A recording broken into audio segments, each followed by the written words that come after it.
लोकांमध्ये वाहतुकीचे नियम पाळण्याबाबत व जनजागृती करणे या संदर्भात जागोजागी महामार्गाचे पोलीस अधिकारी व कर्मचारी सतत जनजागृती करत असून त्याच अनुषंगाने दिनांक 24 सप्टेंबर 2024 सकाळी 11 वाजेच्या सुमारास चांदवड येथील महामार्ग क्रमांक 3 वरील सोमा टोल नाका येथे वाहनधारकांचे कागदपत्र व लायसन्स, सीट बेल्ट, हेल्मेट यांची तपासणी करताना दिसत आहे।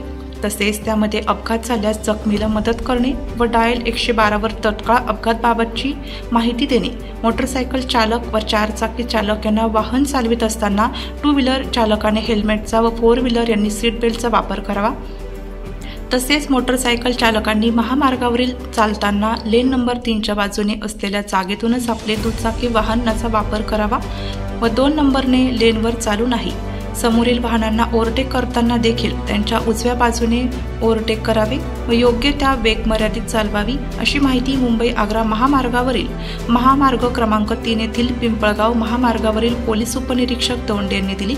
यावेळी पोलीस उपनिरीक्षक दिलीप दौंडे, पोलीस हवालदार अव्वाड, पोलीस हवालदार मुलमुले, पोलीस नाईक मोरे, पोलीस कॉन्स्टेबल शार्दूल बोडके, गांगुर्डे आदी उपस्थित होते। महाराष्ट्रामध्ये महामार्गावर होणाऱ्या अपघाताला आळा बसावा या संदर्भात महामार्गावरील पोलीस कर्मचारी अधिकारी हे सतत आपली ड्युटी बजावत असतात। मात्र वाहन चालक मोटरसायकल असो, 4 व्हीलरवाला असो हे नियमाचे कुठलेही पालन करत नाही।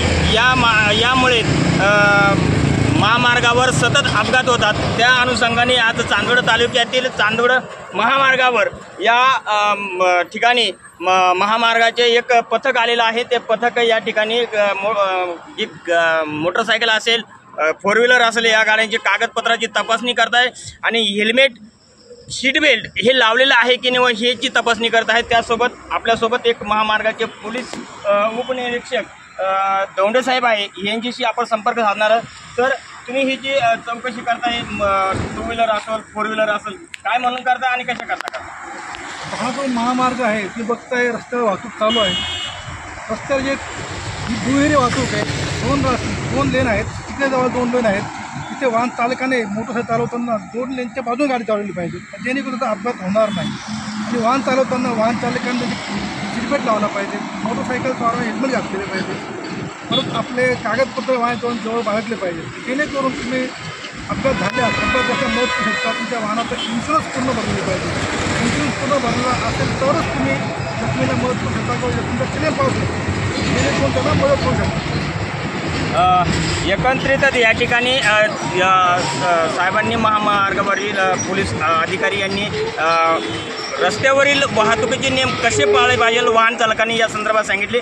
ज्या वेळेस रस्त्यावर गाडी चालवत असताना मोटरसायकलवाला 1 नंबर लेनला चालला पाहिजे, 2 नंबरला जो कधी तो आला त्याच्यावर कधी अपघात जर झाला तर त्याचा इन्शुरन्स पास होत नाही असं त्यांनी या ठिकाणी सांगितलं आहे। एकत्रित त्यांचा जो आढावा घेतलेला। नाशिक लोकशाही न्यूजसाठी देविदास जाधव, चांदवड। नाशिक लोकशाही न्यूजसाठी देविदास जाधव, चांदवड।